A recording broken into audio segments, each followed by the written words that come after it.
I then like to introduce the second speaker. It's going to be Burcu Guner, coming from Moodys, and her presentation will be on climate risk and data. Burcu has been working for Moody's Analytics for more than 15 years. She's the Europe and Africa practice leader for risk and finance solutions. And prior to Moody's, Burcu had led key risk initiatives at major global consulting firm. And her recent expertise stretched to various engagement in the field of climate risk identification and quantification. Happy to have you with us. Hello. Burcu, the stage is yours. Yeah, thank you very much. I'm just trying to share my presentation, if I may. There you go. Good morning. You can see it, no? Perfect. Good morning, and I'd like to focus, I think the previous session was on ESG, so I would like to focus today on climate risk and data, which is also equally quite important. And I sit in the Moodys Analytics, really traditionally known for risk management, risk assessment solutions. So we're increasingly mainstreaming ESG and climate data and analytics within our core solutions. And similarly, on the rating agency side, there's a lot of mainstreaming of ESG and climate assessments as to the credit rating assessments. So I think they recently released the credit impact score, which really tells you how much ESG and climate factors play into a credit rating.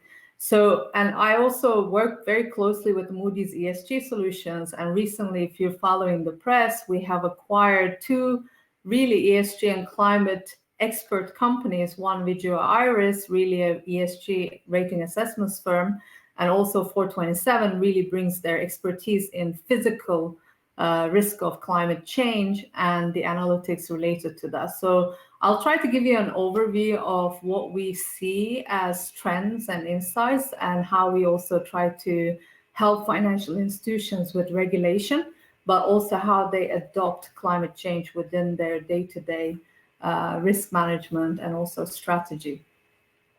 On that note, Moody's ESG solutions is really much wider than the climate solutions, but I'll focus really about the integration into risk management rather than serving capital markets, which is quite important as well. But just for the purposes of focus today, I'll try to really talk about climate solutions, climate stress tests, and how we try to bring in the climate data and analytics into our general traditional risk assessment process. And in a nutshell, Moody's climate data and analytics really looks at physical risk assessments, and we have science-based methodology to score firms and locations and real assets worldwide, and also transition risk to low carbon economy. So we also capture information and analytics with regards to carbon footprint, energy transition, and so on and so forth. While these are kind of data and metrics, we also do a lot of work in terms of assessing the governance and strategy of climate of a lot of institutions, but also non-financial institutions as well, so corporates, etc.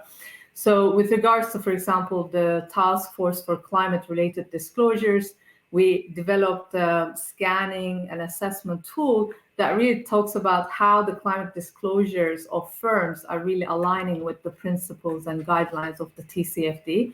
Similarly, although not finalized, we're trying to create an alignment tools with regards to the EU taxonomy and the economic activities that the firms may be undertaking with regards to that taxonomy. So we're doing a lot of work in terms of not just quantitatively, but also qualitatively trying to assess how much alignment to certain principles and guidelines the firms are contributing when they do their disclosures and activities at the firm. And just to focus on the first one, so I think EU taxonomy and SFDR and so forth is, in draft form, but to be finalized very shortly. So very related to the greenwashing comment, etc., we thought that we started a beta version of a EU taxonomy alignment tool to really help with scanning firm by firm and also sector to really see how the economic activity is aligned with some of the principles and guidelines highlighted in the EU taxonomy. And just to give you an example, it's quite a detailed report by company and the activity and their revenue generations with that activity and how it may be aligning with some of the EU taxonomy principles. So once it's finalized, our intention is to make this available, service. Similarly, on the TCFD climate strategy assessment, we were also part of the status report last year.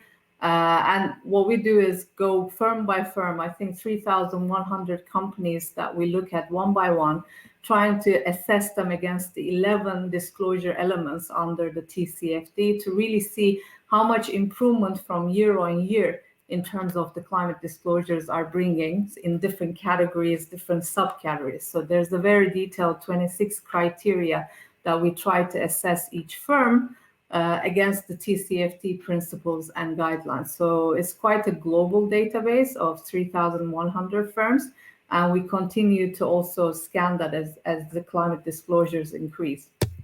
And on the AI front, this is more like where we'd like to actually look at the reports and the disclosures from a more quantitative basis. So previously, all the alignment tools that I tried to reflect on was very qualitative assessment by the rating analysts and people who are reviewing the reports and making assessments according to different criteria. Here, we're trying to quantify, looking at 60,000 reports, 10,000 plus firms, trying to really understand, how aligned or quality of those disclosures are according to the TCFD principles. So if we use AI and NLP technologies to be able to assess that. And the idea behind this is basically if you were to also upload a set of reports, you should be able to say how aligned and how quality that disclosure, climate disclosure is against the TCFD. So this is kind of purely quantitative. And of course, we have some human experts and analysts reviewing it as a way of validation. But the tool itself is really quantitative and uses innovative technologies to really assess that. And on the physical risk side, we have two sets of metrics. One is really on, again, governance around building resilience measures for physical risk. The second one is more about physical risk exposure against different hazards as we see it coming forward-looking. So it's not really a climate risk exposure assessment for today, but it's more about climate trajectory out into the future and how different locations, different assets and corporates will be exposed to different types of hazards looking out into the future. So 427 is the one I mentioned, a company we acquired who really looks at different data sources to really gather this information, but really takes it into a forward-looking scoring measure or engine by using some of the climate trajectories and scenarios. So we're able to score at location, any real estate, any facility that the company belongs to, any production line or project. And it brings a lot of data, but it also brings a lot of scenario analytics to be able to score these firms looking out into the future. So it's really science-driven, forward-looking metrics. And we've actually, used a number of climate hazards to detect this. And I think we've been also referenced by the European Central Bank, trying to see the Eurozone firms at location and their exposure to a list of operational climate hazards. But we also looked at supply chains and market risks to really make a holistic assessment of the climate physical risk exposure of each of those firms in the Eurozone area, looking at this engine. And similarly, if you do not have location-specific details or you'd like to perform something on the aggregate, we're also able to look at states, cities, most of the cities and urban areas in the world, you would be able to aggregate and try to assess what the climate physical risk exposure is for that metropolitan or agricultural area. So it's really defined by the area that you'd like to specify and assesses the physical risk exposure. And finally, on the transition risk, we don't just look at carbon metrics, but we also score companies based on their energy transition. What is it that they're doing to mitigate against climate change as well as reduce emissions? Any kind of activity that they do or acquire with regards to green products and green transition. So all those elements would be part of our company transition scores. And we also are looking at different decarbonization models as to different cities, buildings, technologies that may be relevant for the companies as well. So this is kind of like, again, on the other side of the climate change, it's about transition risk associated with low carbon economy transition. And finally, on the sovereign, both on physical and, transition risk, we try to come up with a holistic assessment for all the sovereigns in the world. We cover about 200 sovereigns worldwide. And it's, again, we're trying to assess the population, GDP, as well as the agricultural land exposure to the common climate hazards, as I mentioned before.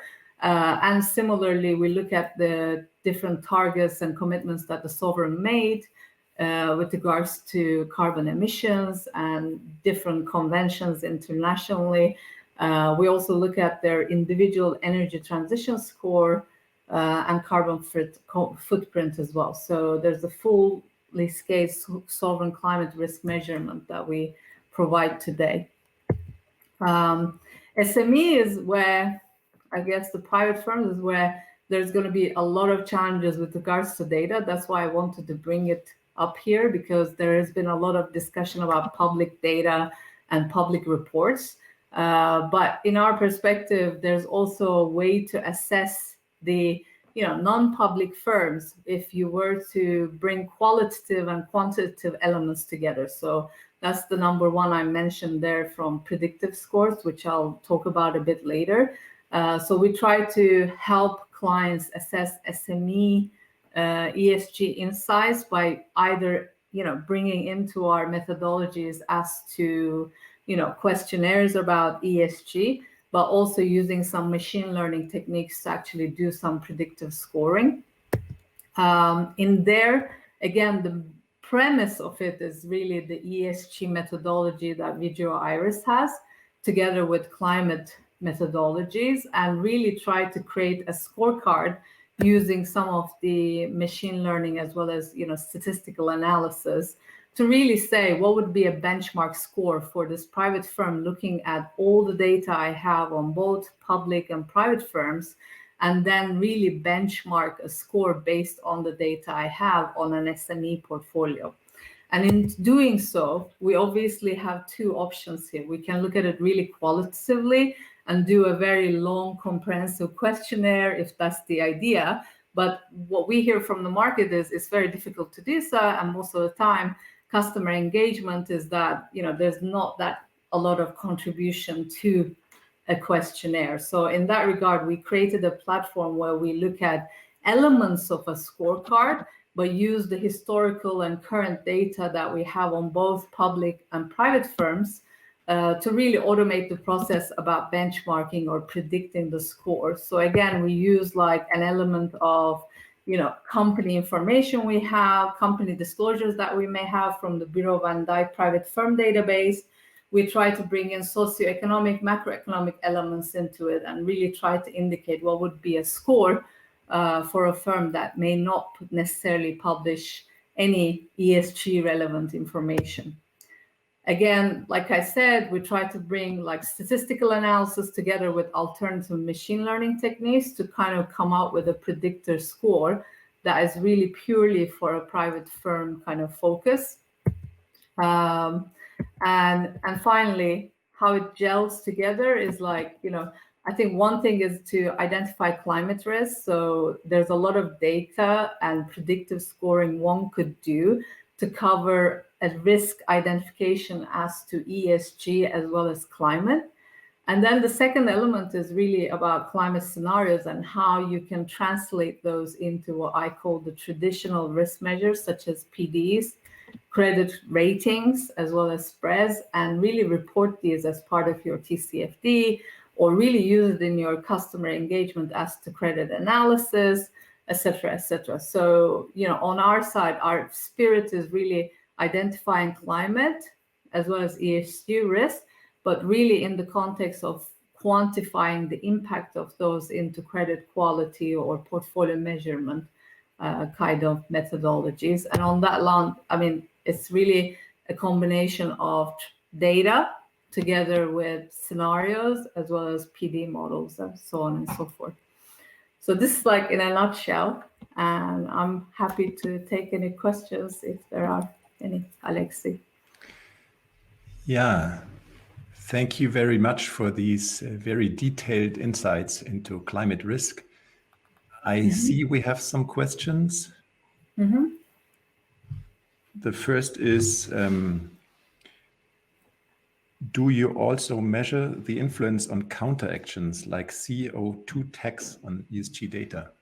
Yes, and that's actually part of our climate scenario analysis. So we look at country by country, really trying to understand the trajectory for a potential carbon tax in each country and policy changes, as well as how it may do to that particular economy, as well as technology, to really see how we can relate to the credit risk. So that's part of the climate scenario analysis that we provide, and it's very country specific.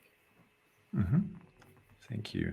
The next question, I was first confronted with ESG ratings for the use of portfolio management approximately 11 years ago.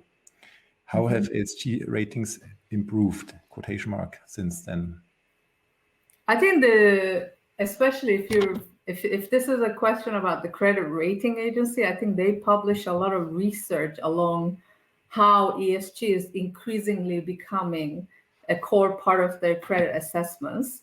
But where I sit on Moody's Analytics, I'm seeing huge interest, especially with regards to the TCFD adoption, as well as some of the central banks really coming up with climate stress tests. So there's also that kind of regulatory angle that is really increasing the use of ESG, but also climate risk within the mainstream credit risk and assessment. So I think that trend is going to increase ever more. But if you look at some of the research, we already see, especially post-COVID, about 30-40% increase in the way we kind of assess credit and how ESG and climate really becomes part of that analysis. Yeah, thank you. The next question is very interesting. This is more a sales pitch. Why are your ESG data better than other?